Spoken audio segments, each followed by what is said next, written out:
তরুণদেরকে প্রথমে দেখানো হয় এবং তার পরবর্তীতে আমরা বিভিন্ন সময় যে কোনো কিছুতে আমাদেরকে দেখানো হয় হাইকোর্ট, যে অথচ সরকারি ছুটি থাকা সত্ত্বেও শুধুমাত্র প্রশাসনের নির্দেশে একটি সরকারি ছুটির দিনেও হাইকোর্ট ওপেন হয়ে এই কোটার বিরুদ্ধে তাদের সেই নতুন ডিসিশনটা নেয়। এই জায়গা থেকে যে আমাদের যে বর্তমান সিস্টেমটা রয়েছে সেই সিস্টেমে আমরা দেখতে পাই যে এই তিনটা বিভাগের যে চেক অ্যান্ড ব্যালেন্স অফ ভারসাম্য থাকার কথা ছিল সেটা কোনোভাবেই নাই।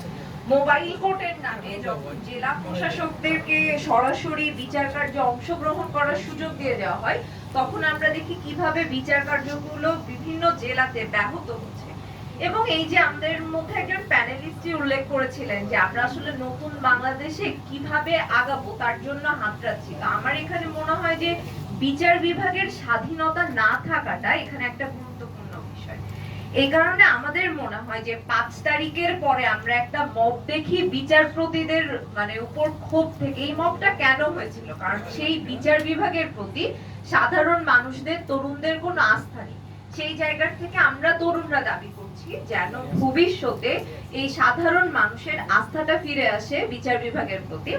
যে মিথ্যা মামলার ভয় আন্দোলনের সময় ছাড়াও আমরা দেখতে পারি বর্তমানের যিনি প্রধান উপদেষ্টা আছে কিভাবে মিথ্যা মামলায় তাকে বারবার আদালতের দ্বার প্রান্তে যেতে হয়েছে, বারবার হাজিরা দেওয়ার মতো ঘটনা আমাদের খুবই নিত্য নৈমিত্তিক ঘটনায় পরিণত হয়েছে। সেই ক্ষেত্রে আমরা মনে করি যে বিচার বিভাগের বিচারপতিদের নিয়োগে স্বচ্ছতা নিশ্চিত করতে হবে।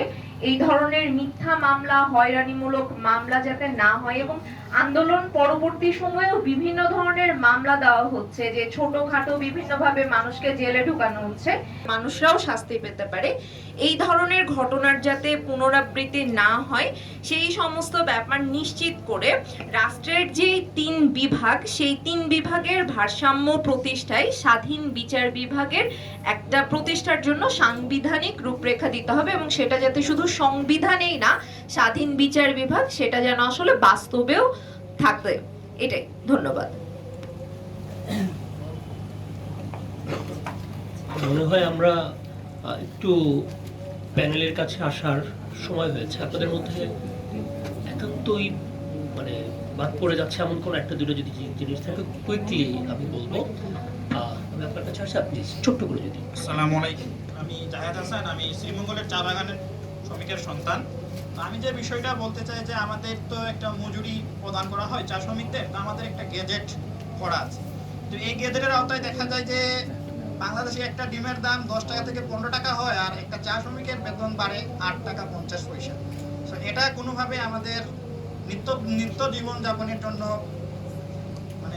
প্রয়োজন বলে আমরা মনে করি না। এটা অবশ্যই এটা পরিবর্তন করা দরকার। তো এই গেজেটটা সম্পর্কে আমি এটা সংস্কার চাই।